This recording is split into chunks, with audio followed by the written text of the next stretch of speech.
Hello, everyone. Welcome to another episode of Cellular Healing TV.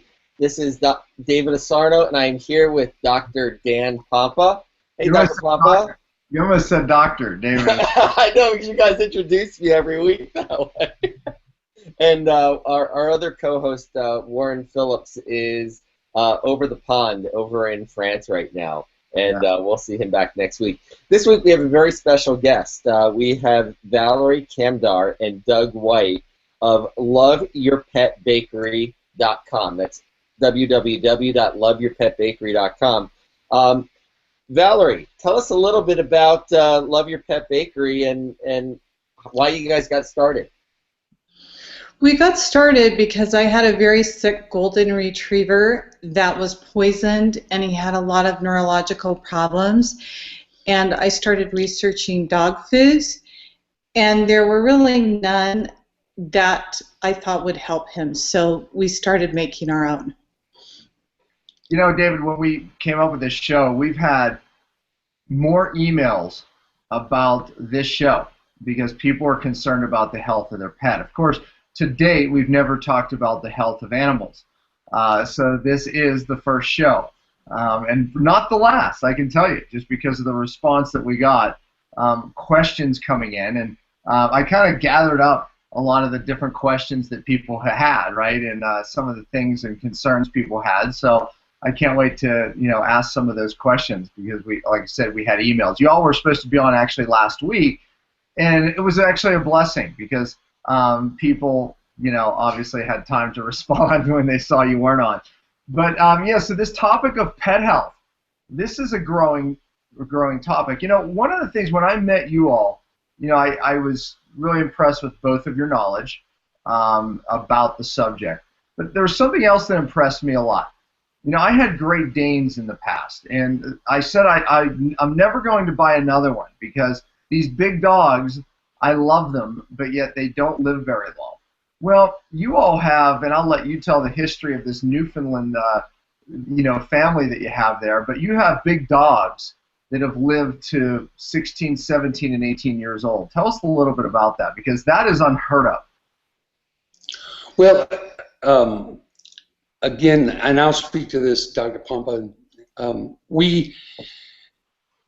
One of the things Valerie failed to tell you in the history of why she's in this industry was the results that she saw after feeding raw food to this golden retriever that had been poisoned and had all this neurological damage when he was just a puppy, and he had lost weight from 60+ pounds down to 28 pounds.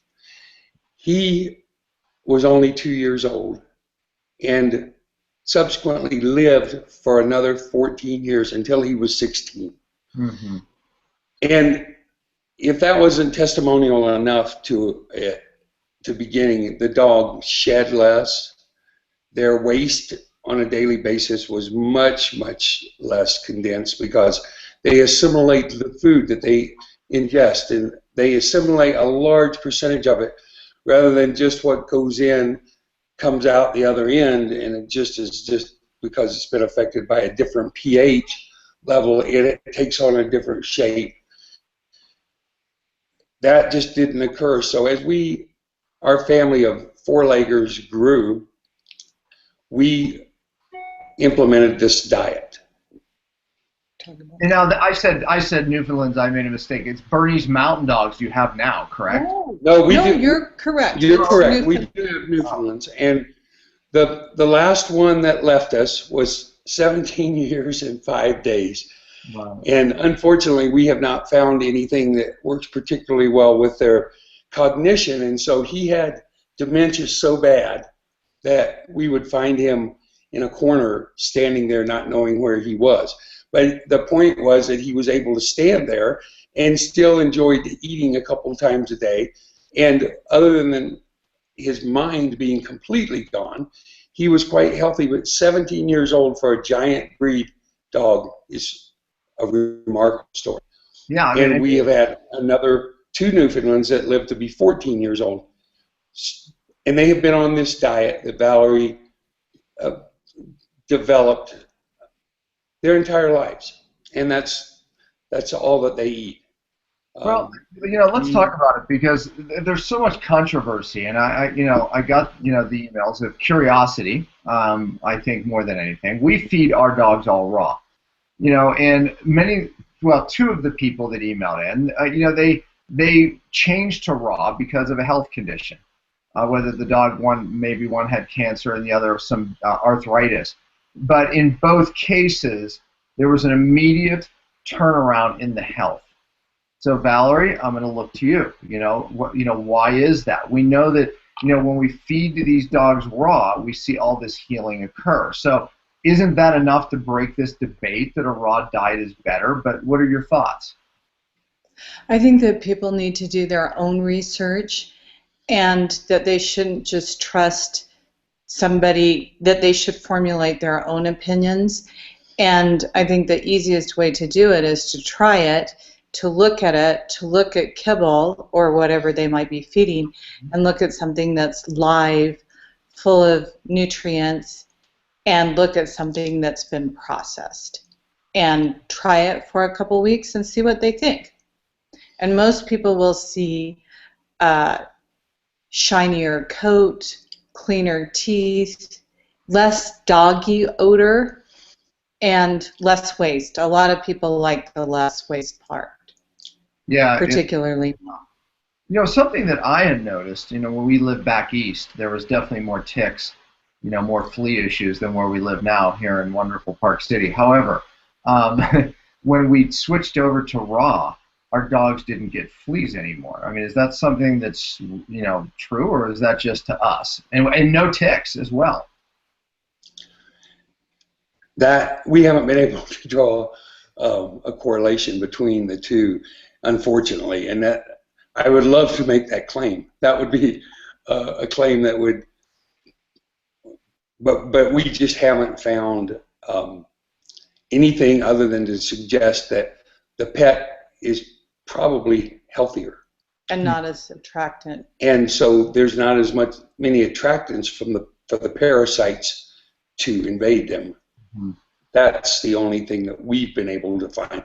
But we talked to some folks that also live out here close to us, not quite at the elevation that we do. Mm-hmm. And they're in the bottoms of the valleys quite often and into the thicker areas around the rivers. And there are some ticks that show up.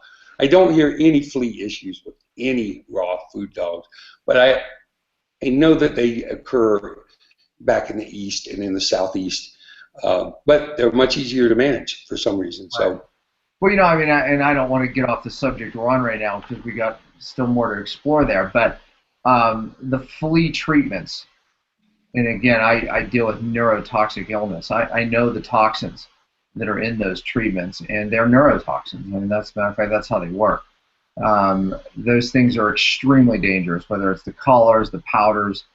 Just about everything around flea treatment is extremely dangerous. So you might have some. I mentioned the raw diet. Our problem went away with that. But what are some natural things? I do want to give people, Valerie, natural solutions. So to ticks, right? Or fleas and ticks. I gave a problem, and what is another solution besides feeding raw? Cedar oil. Derivatives of cedar, of the cedar tree. There's a product called Cedar Zyme that I've only seen it available online, and it comes in a powder and in a liquid suspension. Your store is filled with these natural products. I mean, it's your whole shtick there. So, I mean, can people order these things online, and how do they do that? Go to loveyourpetbakery.com or give us a call, 435-655-8227. Yeah, you'll have to say that slower. Say the number slower. Okay, 435-655-8227. Yeah, and I give people might have some other questions too, some follow-up on some of the topics. So that's. I have a question. Mm-hmm. So we've talking about dogs. Now I grew up with dogs, and we've become cat people. So does the same thing work with cats as far as the raw food? Absolutely. We feed our cats. Have you trained your dogs to work on the computers yet, Davis? David. Well, you all had some technical trouble last week. That's why you weren't able to be on. But yeah, it's just this generation gap. I missed it by one too, folks. You know, Warren's 10 years younger than me, and you know he figures it all out. You know, me, that's forget about it. So I feel the computer pain. But yeah, we feed our cats all raw as well as the mice they eat. But and they bring you daily. Yes, exactly. Yeah, but we learned that lesson when we had a cat in the neighborhood, that ate all raw, and I swear that cat lived well over 20 years old. So, there is something to this. And Valerie, I loved your advice. I would take it further. Do your own research. Period. I mean, you start reading and researching online, which is so much easier today. I believe you will come to the conclusion that raw is better. Look, I know, and I've heard this, so I want to address it because, I hear, well, animals have evolved today to where grain, because they're carnivores. Carnivores aren't meant to be eating grain, okay? Well, they've evolved is the excuse. Well, look, I can speak of human history because I've done the homework there, right?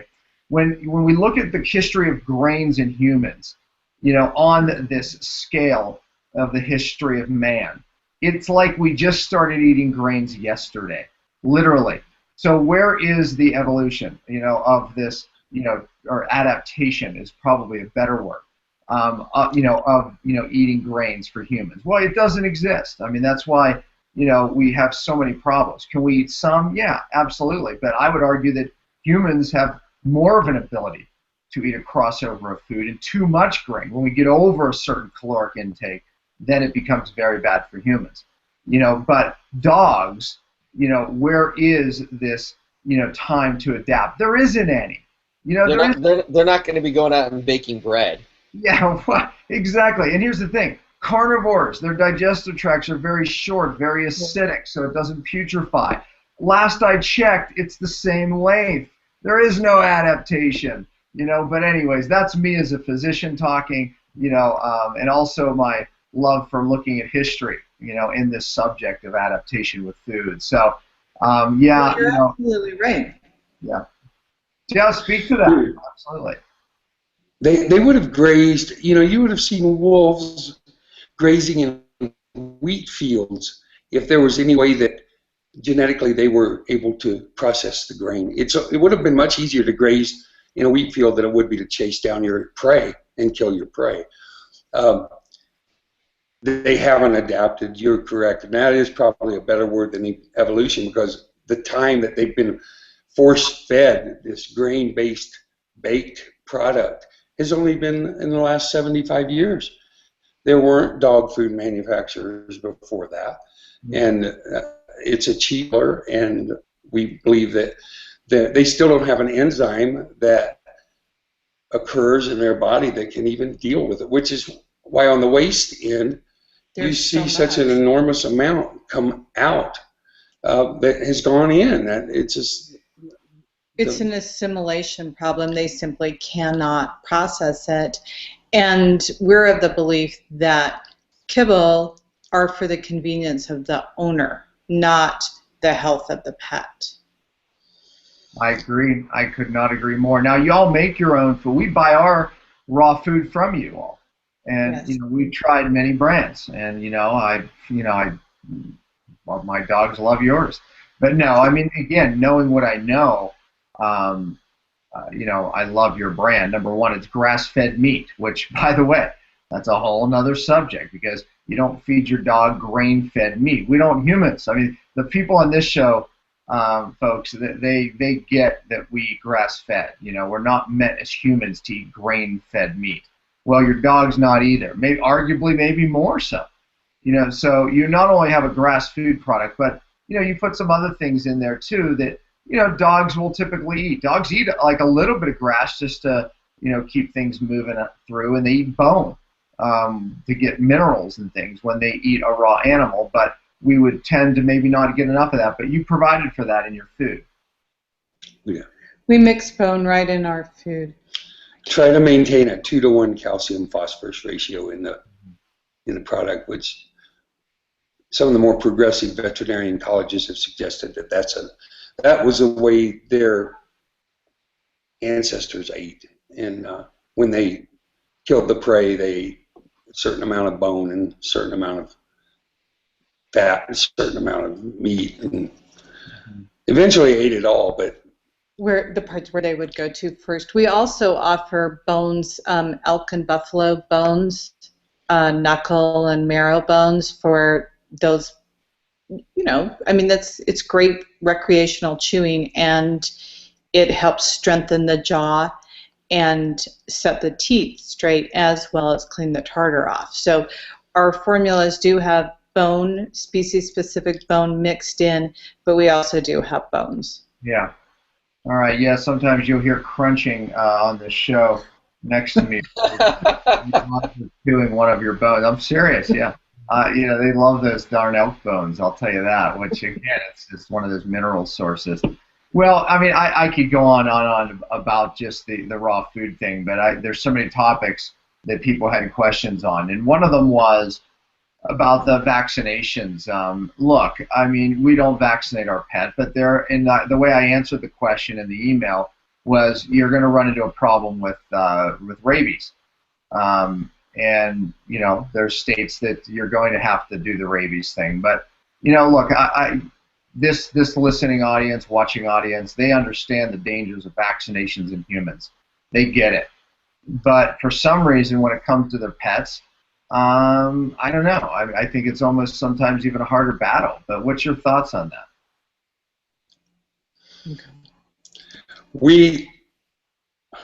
That's a prickly subject. That's a long topic.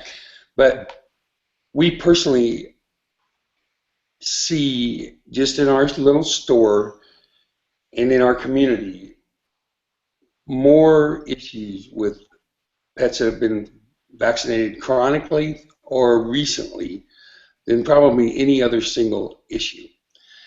UC Davis released a study that had been done for 10 years on issues that were presented at a veterinarian clinic, and they said that arguably 65% and perhaps as high as 80% of everything that was seen in a veterinarian's office, with the exception, of course, of trauma, was due to what is called vaccinosis.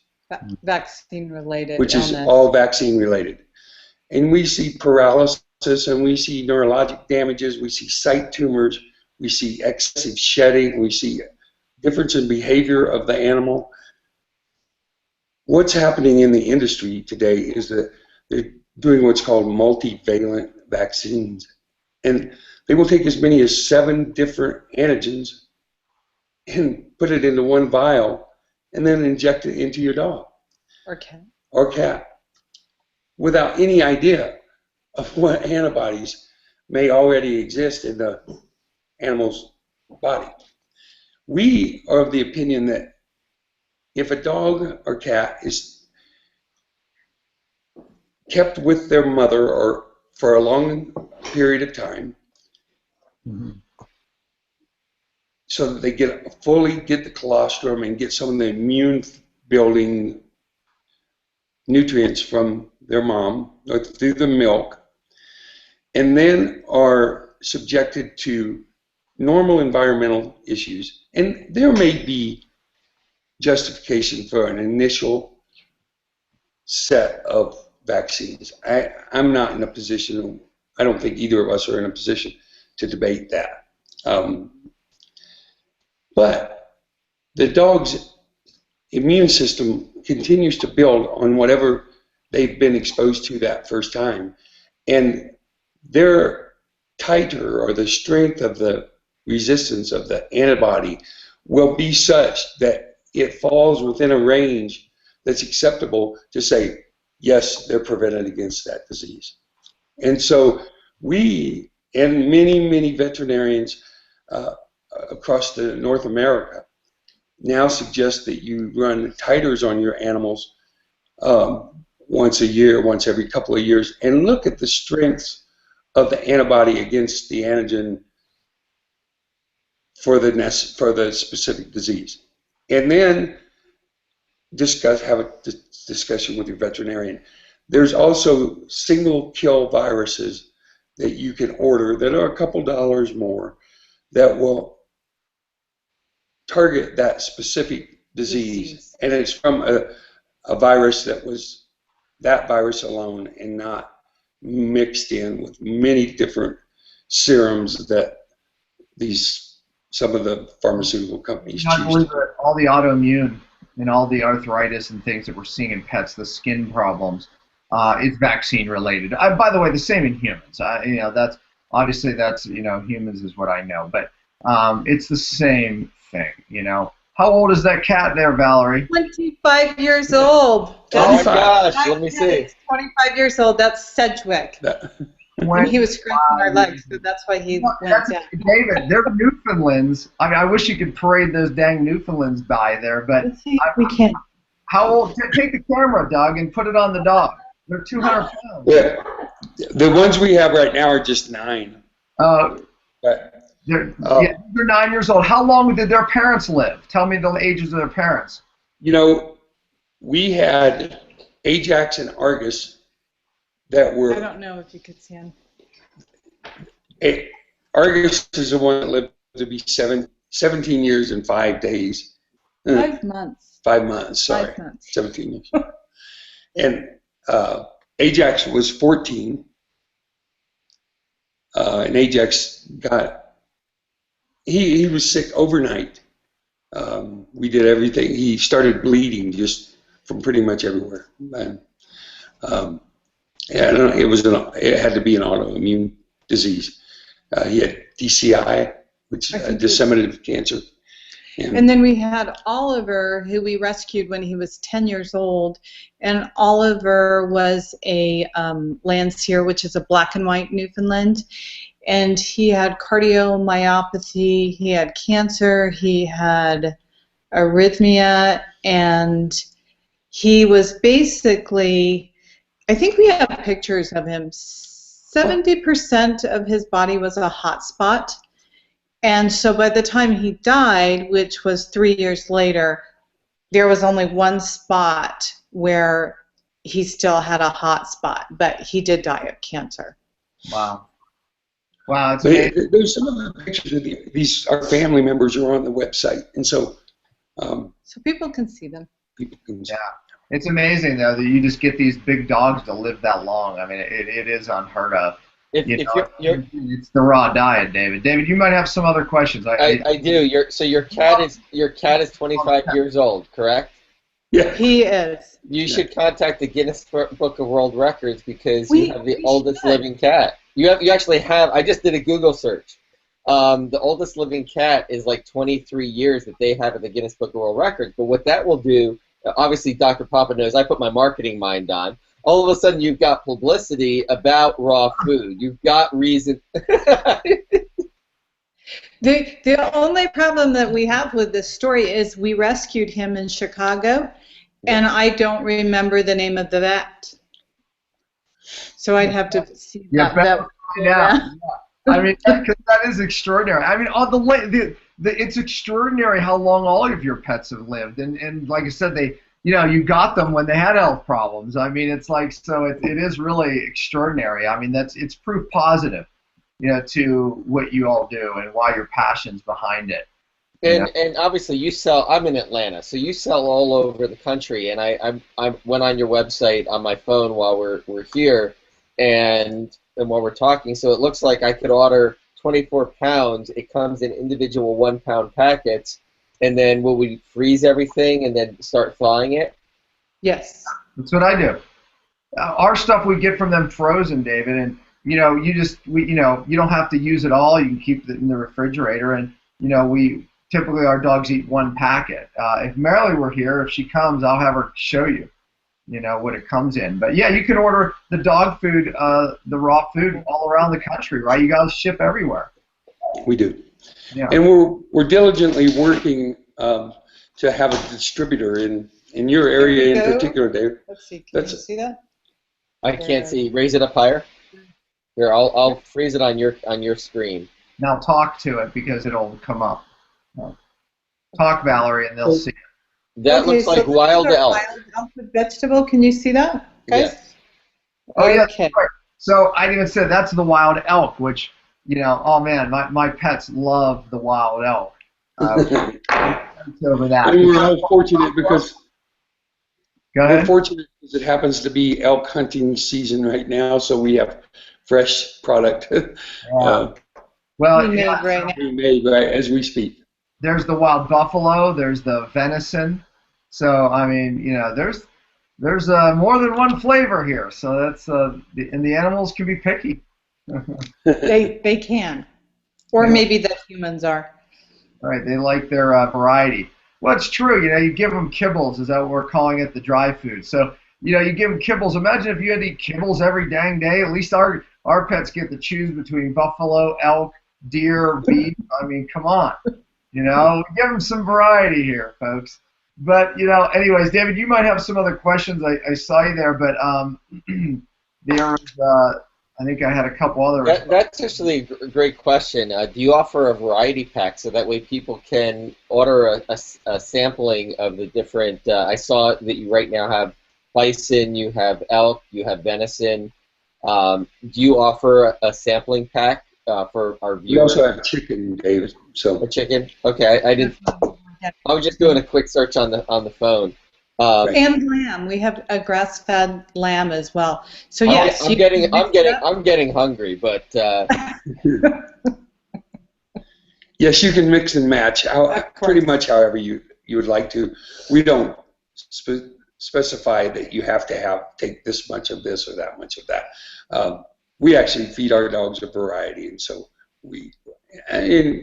and to Dr. Pompa's point about eating cereal every day versus, i.e., the kibble or the dry food the dog eats. yeah. We think that once they've been on the Love Your Pet raw food for a while, that perhaps they like to have variety there too. So that's why we don't just do one protein source. I have a question. I think it was in one of the emails on the Facebook was about heartworm. Are there natural solutions for heartworm? Heartworm, can that be dangerous to your pet? What's your feeling on that? The treatment, I should say, not the heartworm, but the treatment for it or the prevention of. Well, the prevention of, unfortunately, is the difficult question because right now there's not much treatment for it other than a pesticide that you put on your pet. The virus is born by a mosquito, and there's these little microfilaria that once the animal is infected that live in the bloodstream and really only live off of the nutrients in the bloodstream, and so ultimately they end up around the heart and they will strangle the blood supply to the animal. And the treatment is just about as bad as the disease. It's a strychnine. They still use strychnine is the only product that's, I hesitate to say it's approved, but it's generally used in that profession. Oh my God. To rid the dog of it, and that's the only thing they found that kills the actual microfilaria, the worms that they end up just strangling and blocking the arteries of the major blood vessels, and it's a horrible problem. And well, strychnine, it's a poison. we don't know of a natural alternative. Yeah, I wouldn't think with once they get it, but what about prevention? I mean, I know they give them the heartworm prevention pills. Maybe the question was, is that dangerous? Is there consequences? Is it good, bad? Well, it's certainly not good. Let's put it that way. But if you truly have the risk, that's one of the things too. I don't want to say gamble on it, but I mean, do you have mosquitoes in your general region or state or tri-mountain region that are carriers of the disease? And so as a a pet owner, we need to be responsible enough to know what is in our area. And are there any reported cases of heartworm that the animals weren't imported into your area? And so have a discussion with your veterinarian about it before it happens. And then, again, do some research. And to your point specifically, I don't think that there is a prevention other than the ivermectin, yeah, which is in the pill. And then it's made by someone called HeartGuard, and they've done a remarkable job with it. At the same time, it is a poison that you're giving the dog on a monthly basis. But so I think what Doug is saying is you need to check in your area of how prevalent the mosquitoes are and how much of a threat they are to then decide what you're going to do. We don't have to do that here, fortunately. Yeah, I've never done it with my pets because I remember, this was some years ago, I remember doing research on it, thinking, should I do this? And after I did that research, there was no way I was going to do that. Now, again, there might be an argument for it, Doug, that you live in a mosquito-infested place, and a lot of the mosquitoes are carrying this. Seems like you have no choice. So again, do your homework. Do your homework and find out where you live, what the mosquito population is, and then the vaccination thing too. There's state laws around the rabies, probably more than any, right? That's where the big issue lies. And I know that many natural vets will give such the minimal dose, just to raise the titer, and just to really just say, okay, your pet's legal now. So what are your thoughts on that? Well, I think we're seeing a change in the entire industry about their perception and about the facts that have been borne out over years and years of pumping up your animal with vaccines. And there's a couple of great books. You can download them from Amazon very affordably. One of them is a $3 paperback. It's called Stop the Shots. Say that again. And Stop the Shots. Stop the Shots. It's an hour read at most. It's a simple, very simple read, and has a lot of information in a few pages. There's another book that is a case study book that is much more involved, that is called What Your Veterinarians Won't Tell You About Vaccines. And it's a woman who did a 10-year case study. Valerie's going to get both books, I think, out of our library. And it is remarkable, the case studies that she has presented in this book. And it really will give you cause to think about. Can you see that? Yep, What Your Vets Won't Tell You About Vaccines. This is a great book. Very involved. And it spans, I think, about 30 years of dogs in the UK, which they're more progressive than we are. Yeah. Yeah. Dr. Pompa, and back to your point, and to Valerie's point, is it wasn't that many years ago that you had to quarantine your dog if you were traveling to the UK. They were given an enormous number of injections of vaccines. Today, it's illegal. It's illegal to give your dog a rabies vaccine in the United Kingdom. Wow.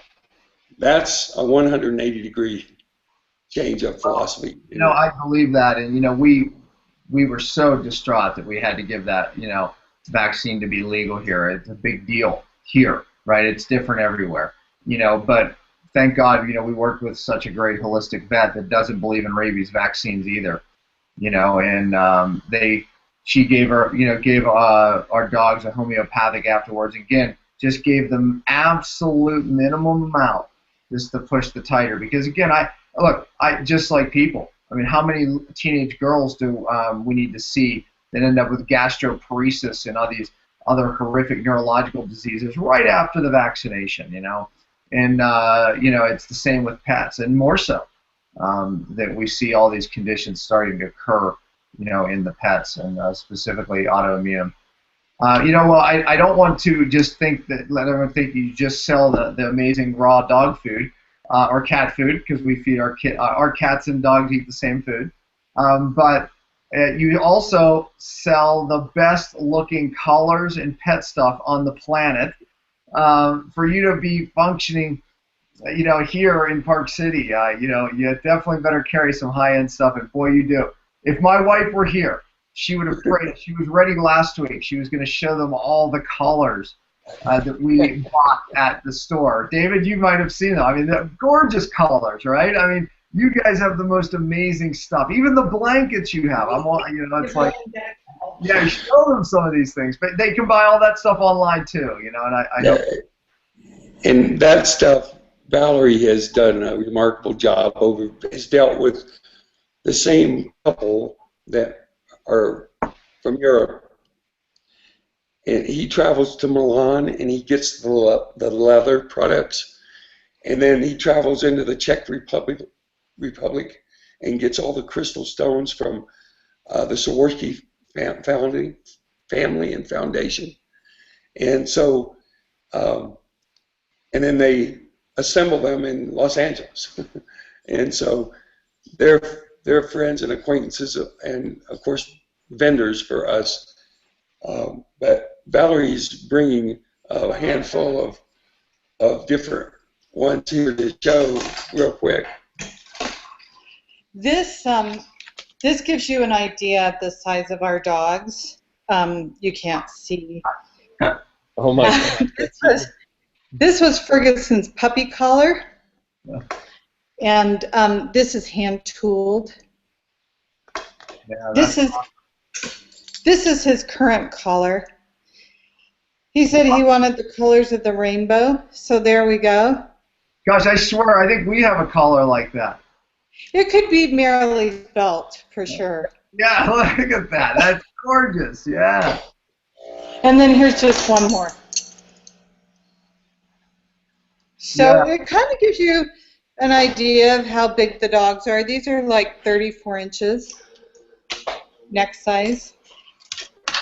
Yeah. Well, everywhere we go, when people see the collars that my dogs have, they stop and they go, "Where did you get that collar?" So, give your website out again, because that's what people are saying right now. What's your website where they can order the food and the collars?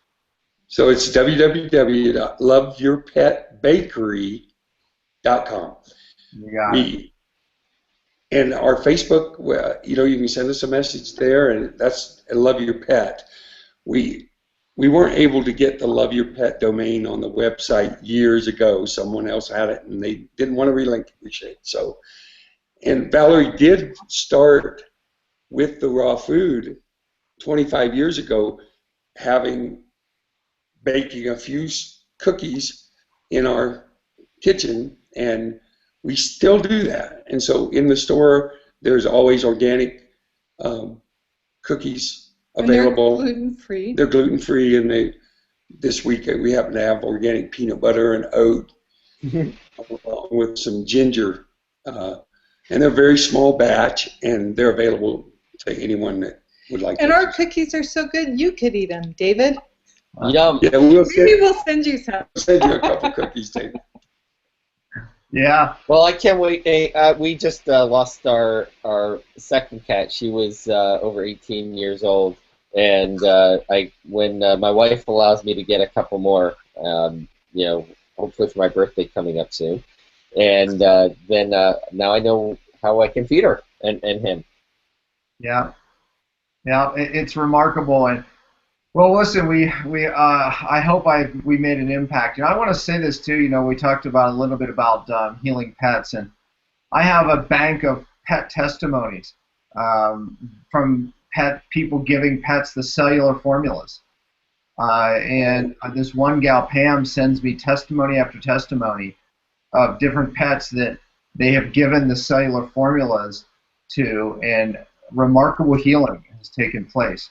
So, this is Cellular Healing TV. The same applies for the pets, that apply for the humans. We're talking about eating what we are meant to eat, right, on this show all the time, and avoiding what humans are not meant to eat. Well, same with the pets. We're talking about the same thing. Give them what they're meant to eat, and get these cellular nutrients in them, especially if there's a condition, especially if there's problems. And you fix the cell, the pet gets well. So no doubt, there's the same message for the pets, as we give for humans. So any final words? Any thing you wanted to say? Well, we're excited for the opportunity to get to try some of Dr. Pompa's cellular healing product on a select group of pets, and that's all just in the discussion phase right now, but we'll be moving that way very soon, and so we'll be able to track that along with them, because I think, as you say, it all happens at the cellular level, and so that's where we want to have some of our focus. Absolutely. Well, listen, I want to thank you both. I want to thank you both for coming on, and I know this is going to be a very shared show, because there's a lot of people they care as much more about their pets as they do themselves, probably more themselves. I was going to say children, but that might not be fair. But at least themselves. But anyway. Yeah, we enjoyed it. Thanks a lot. Thank you, Valerie. Thank you, Doug. Thank you, Dr. Pompa. Absolutely. Bye-bye. Bye-bye. Have a great weekend. You as well.